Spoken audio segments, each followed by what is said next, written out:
मी माझं कुंकू पाठवते माझ्या देशाच्या सिंदूर ऑपरेशनसाठी.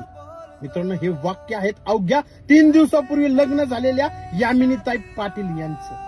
जळगाव जिल्ह्यातील पाचोरा या खेडेगावामध्ये भारतीय सैनिक मनोज पाटील आणि यामिनी पाटील यांचा विवाह होतो. सर्वत्र आनंदाचे क्षण असतात, सर्वत्र आनंदाचं वातावरण असतं. तोच एक बातमी येते की भारतावर सध्या युद्धजन्य परिस्थिती निर्माण झाल्यामुळे मनोज पाटील यांना देश सेवेसाठी रुजू व्हावं लागतं. आणि बिचारे मनोज पाटील कुठल्याही गोष्टीचा विचार न करता अगोदर देश आणि त्यानंतर माझं कुटुंब हा विचार करून देश सेवेसाठी रुजू होतात.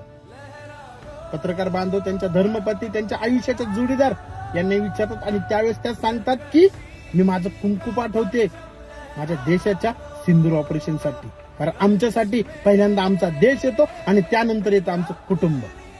तर खरंच अभिमान वाटतो अशा कुटुंबाचा जे आपले आनंदाचे क्षण विसरून जातात फक्त आपल्या देश सेवेसाठी. अभिमान आहे मनोज पाटील, तुम्ही एक भारतीय असल्याचा, एक महाराष्ट्रीयन असल्याचा.